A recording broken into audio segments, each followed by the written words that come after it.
밖에서 본 한국 국제문제평론가 인문결연구소의 임상훈 소장, 어서 오세요. 네, 안녕하십니까. 아무래도 북미회담 이야기 좀 해야죠. 네, 역사적인 북미회담 싱가포르로 결정이 됐지 않습니까? 좀 뭐 개인적으로는 판문점이 됐으면 하는 바람이 있었는데 우리 국민들은 다 그랬죠. 그랬죠. 예. 예. 근데 뭐 여러 가지 차원에서 싱가포르가 적절했던 것으로 보입니다. 뭐 우리뿐 아니라 국제사회에서도 이 시점에서 그럼 왜 싱가포르일까 관심을 많이 보였는데요. 대표적인 두 경우만 한번 살펴보면은 우선 미국의 LA 타임스가 11일자 보도에서 이 문제를 짚어봤습니다. 예. 제목이 A High Point for Singapore 이렇게 나와 있는데, 그러니까 싱가포르가 높은 점수를 받은 이유 정도 할 수 있겠죠. 예. 몽골, 스웨덴, 남한 등 많은 후보가 있었지만 작고 질서정연한 싱가포르를 택했다 이렇게 보도를 했습니다. 작고 질서정연하다 이렇게 네. 꼭 찍었군요. 네. 예. 한마디로 이제 실용적이다 이 말이죠. 예. 국내 그러니까 우리나라 한 전문가의 말을 인용을 해서 싱가포르는 트럼프나 김정은에게 홈 경기 이점이라든가 극적인 사진 연출의 기회를 주지 않는다. 이렇게 전했고요. 중립지대라는 얘기고. 그렇죠. 예. 그렇습니다. 그래서 그러니까 말하자면 이벤트성 행사가 아닌 실질적인 행사를 원했다. 이런 해석인 셈인데요. 이 신문에 따르면은 싱가포르는 북한이 2016년까지만 해도 무비자로 입국이 가능했던 것이고, 물론 현재 이제 북한 대사관도 있고요. 뭐 미국은 또 말할 것도 없고. 그래서 이 신문은 회담의 중요성이 높다는 점에서 실체적 부분에 집중하고 그 시선을 분산시킬 수 있는 요소들을 줄이는데 초점을 맞춘 곳이 싱가포르였다 이렇게 보고 있습니다. LA 타임스가 보기에 판문점은 실체적이기보다는 좀 너무 그 극적 요소가 강하다. 네. 이런 거군요. 그렇죠. 이제 많은 전문가들이 분석을 했습니다만은 우리나라 이 판문점 같은 경우에 뭐 트럼프 대통령 강하게 원했다고 이제 보도되지 않았습니까? 그렇죠.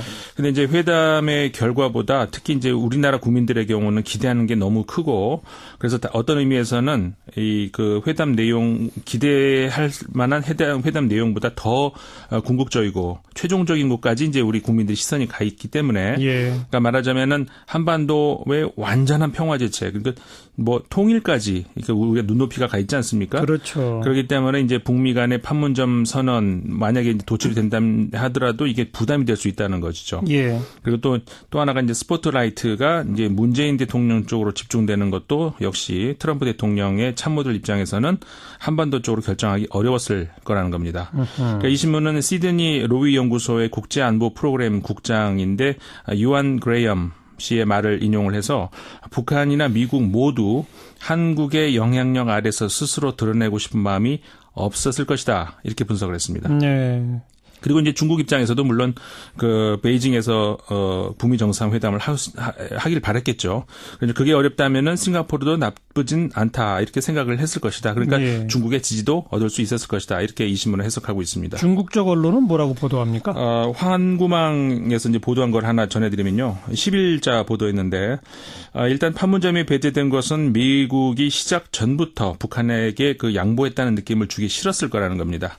물론 많은 분석가들이 말을 하듯이 싱가포르는 이미 현대적인 기반 시설, 그다음에 경험도 많고 이런 이제 장소라는 건 뭐 물론 당연히 지적을 했고요. 예. 그래서 환구망은 총 5가지 정도의 이유를 꼽고 있는데요. 정치적 요소, 기술적인 측면, 외교적인 요인, 현실적 여건, 그다음에 싱가포르의 야망 이런 것들이 복합적으로 작용했을 것이다. 이렇게 보고 있습니다. 뭐 미국 언론이나 중국 언론이나 톤이 비슷하네요. 네.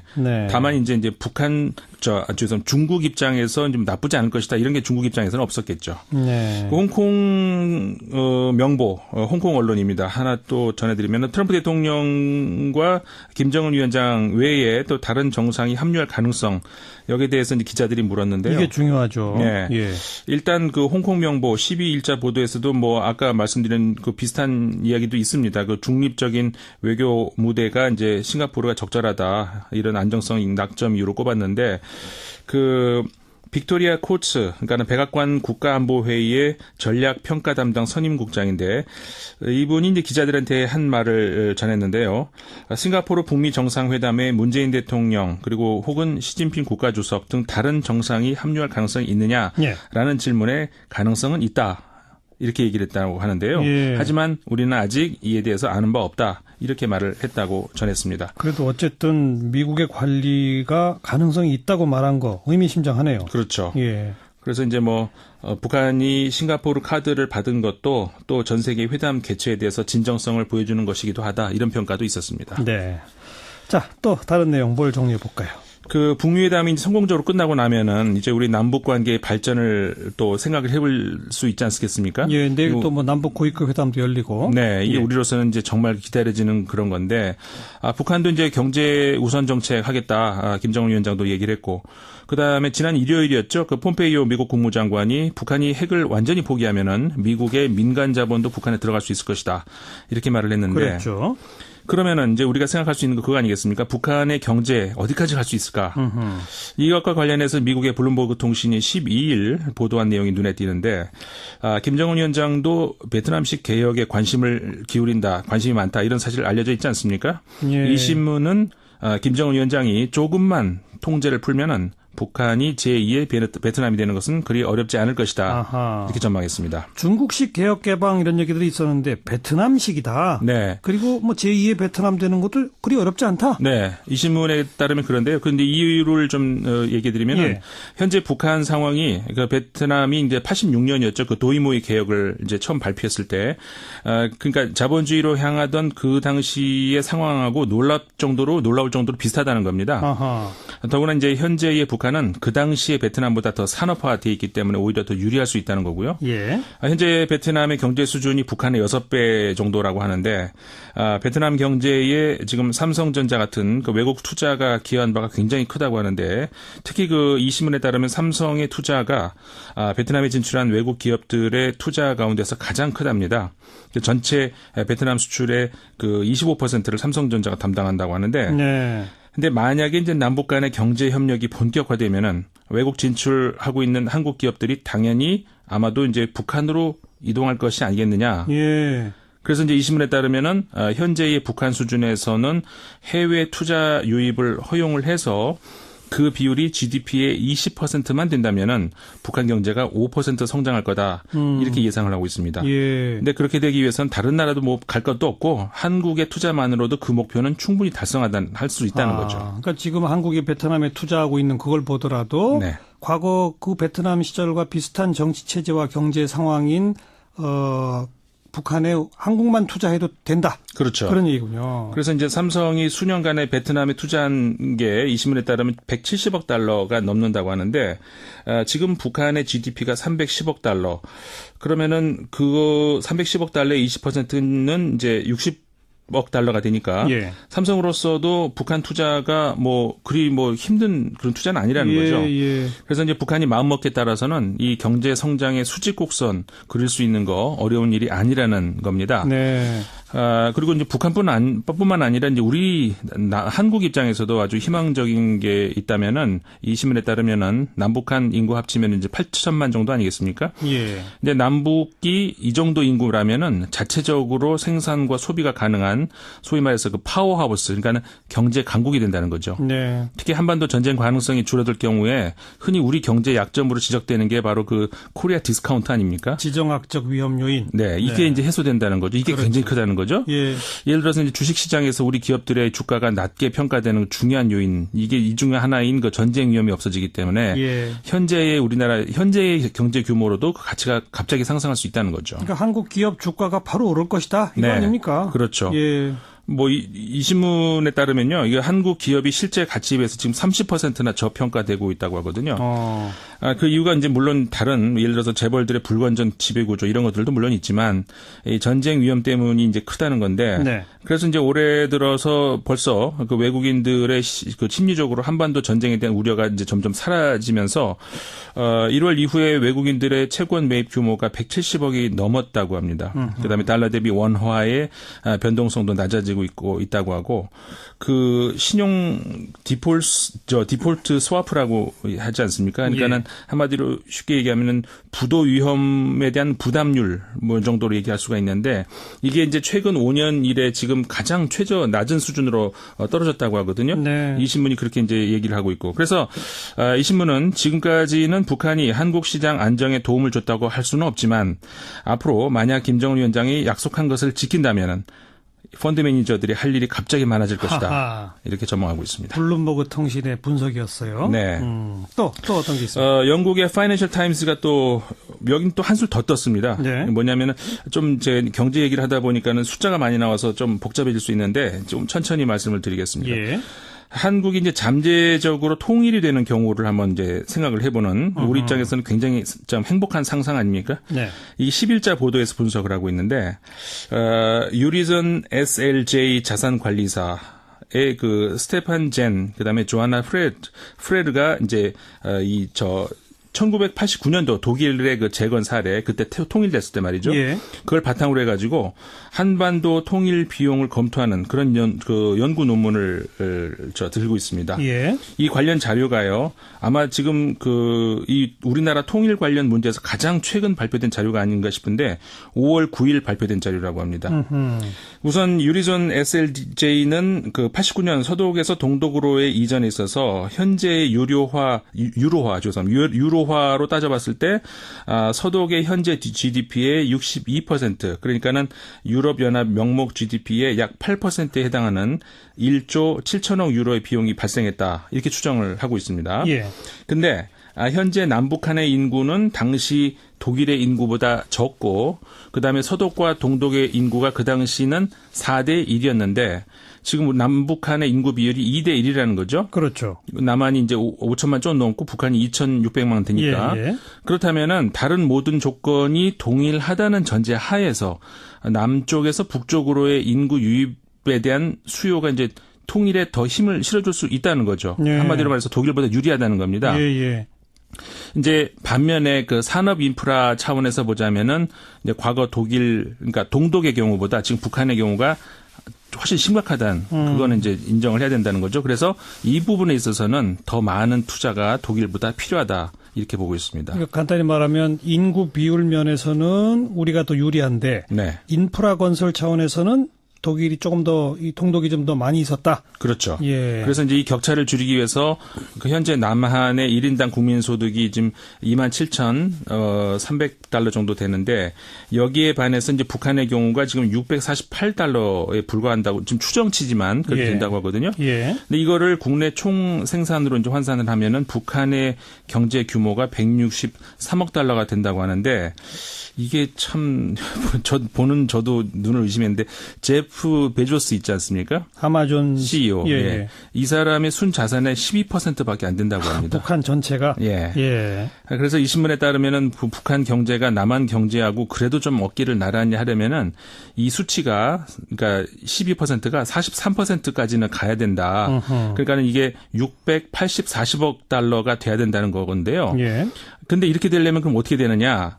자금이 필요할 거 아닙니까? 그렇죠. 그러니까 간단하게 말을 해서 미국, 중국, 일본, 한국이 비용을 균등하게 분담을 한다고 가정을 할 때 이 네 나라가 각각 10년 동안에 한 5천억 달러를 분담하는 것 이렇게 계산할 수 있다는 겁니다. 예.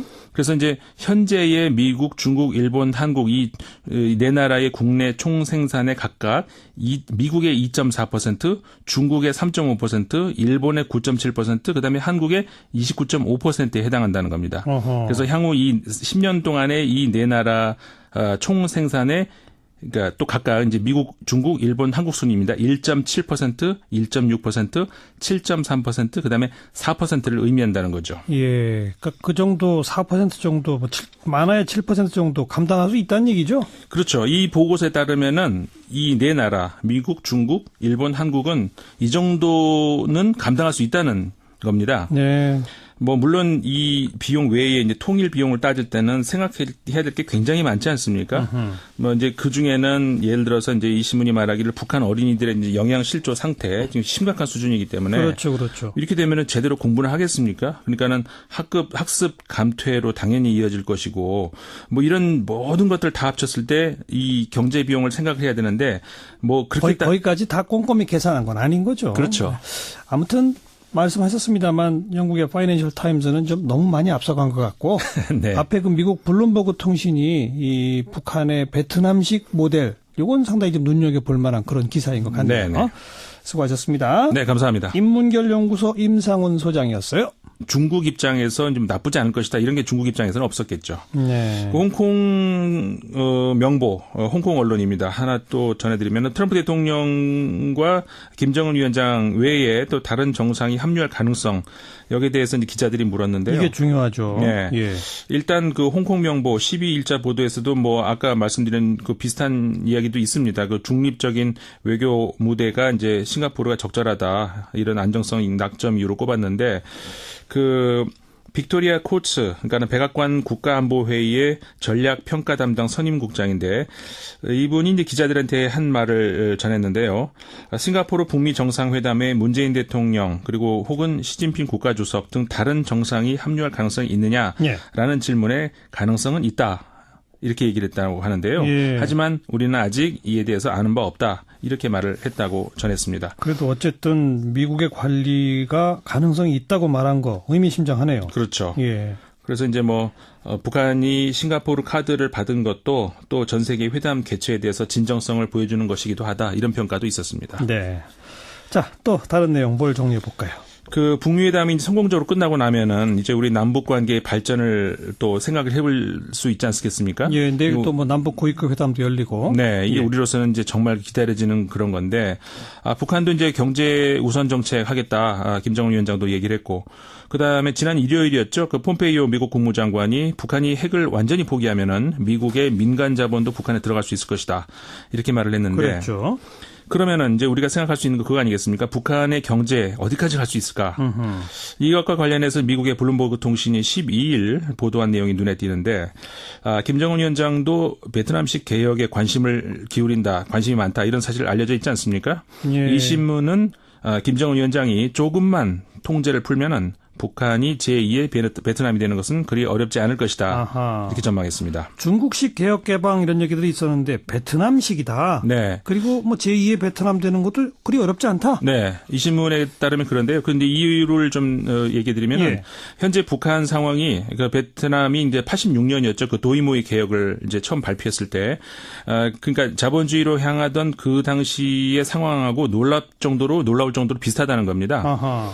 더구나 이제 현재의 북한은 그 당시의 베트남보다 더 산업화되어 있기 때문에 오히려 더 유리할 수 있다는 거고요. 예. 그들 입장에서는 한반도 쪽으로 결정하기 어려웠을 거라는 겁니다. 그러니까 이 신문은 시드니 로위 연구소의 국제안보 프로그램 국장인데 유안 그레이엄 씨의 말을 인용을 해서 북한이나 미국 모두 한국의 영향력 아래서 스스로 드러내고 싶은 마음이 없었을 것이다. 이렇게 분석을 했습니다. 네. 그리고 이제 중국 입장에서도 물론 그 베이징에서 북미 정상회담을 하길 바랬겠죠. 그래서 그게 어렵다면은 싱가포르도 나쁘진 않다 이렇게 생각을 했을 것이다. 그러니까 예. 중국의 지지도 얻을 수 있었을 것이다. 이렇게 이 신문을 해석하고 있습니다. 중국 쪽 언론은 뭐라고 보도합니까? 환구망에서 이제 보도한 걸 하나 전해드리면요. 10일자 보도했는데 일단 판문점에 배제된 것은 미국이 시작 전부터 북한에게 그 양보했다는 느낌을 주기 싫었을 거라는 겁니다.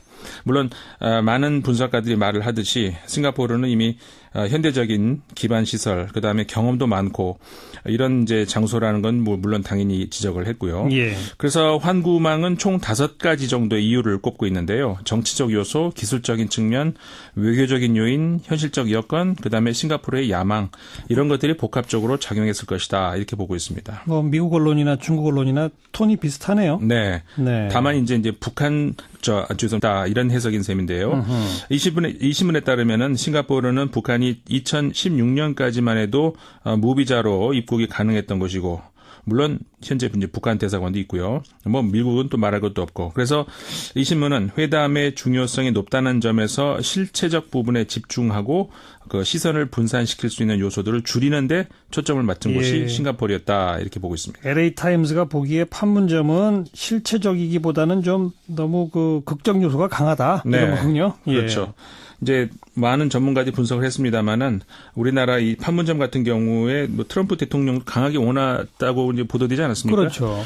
근데 이제 회담의 결과보다 특히 이제 우리나라 국민들의 경우는 기대하는 게 너무 크고 그래서 어떤 의미에서는 이 그 회담 내용 기대할 만한 회담 내용보다 더 궁극적이고 최종적인 것까지 이제 우리 국민들 시선이 가 있기 때문에 그러니까 말하자면은 한반도의 완전한 평화 제체 그러니까 뭐 통일까지 그러니까 우리가 눈높이가 가 있지 않습니까? 그렇죠. 그렇기 때문에 이제 북미 간의 판문점 선언 만약에 이제 도출이 된다 하더라도 이게 부담이 될 수 있다는 것이죠. 예. 그리고 또 하나가 이제 스포트라이트가 이제 문재인 대통령 쪽으로 집중되는 것도 역시 트럼프 대통령의 참모. 밖에서 본 한국 국제문제평론가 인문결연구소의 임상훈 소장, 어서 오세요. 네, 안녕하십니까? 아무래도 북미 회담 이야기 좀 해야죠. 네, 역사적인 북미 회담 싱가포르로 결정이 됐지 않습니까? 좀 뭐 개인적으로는 판문점이 됐으면 하는 바람이 있었는데 우리 국민들은 다 그랬죠. 그랬죠. 예. 예. 근데 뭐 여러 가지 차원에서 싱가포르가 적절했던 것으로 보입니다. 뭐 우리뿐 아니라 국제사회에서도 이 시점에서 그럼 왜 싱가포르일까 관심을 많이 보였는데요. 대표적인 두 경우만 한번 살펴보면은 우선 미국의 LA 타임스가 11일자 보도에서 이 문제를 짚어봤습니다. 예. 제목이 A High Point for Singapore 이렇게 나와 있는데, 그러니까 싱가포르가 높은 점수를 받은 이유 정도 할 수 있겠죠. 예. 몽골, 스웨덴, 남한 등 많은 후보가 있었지만 작고 질서정연한 싱가포르를 택했다 이렇게 보도를 했습니다. 작고 질서정연하다 이렇게 네. 꼭 찍었군요. 네. 예. 한마디로 이제 실용적이다 이 말이죠. 예. 국내 그러니까 우리나라 한 전문가의 말을 인용을 해서 싱가포르는 트럼프나 김정은에게 홈 경기 이점이라든가 극적인 사진 연출의 기회를 주지 않는다. 이렇게 전했고요. 중립지대라는 얘기고. 예. 그렇습니다. 그래서 그러니까 말하자면 이벤트성 행사가 아닌 실질적인 행사를 원했다.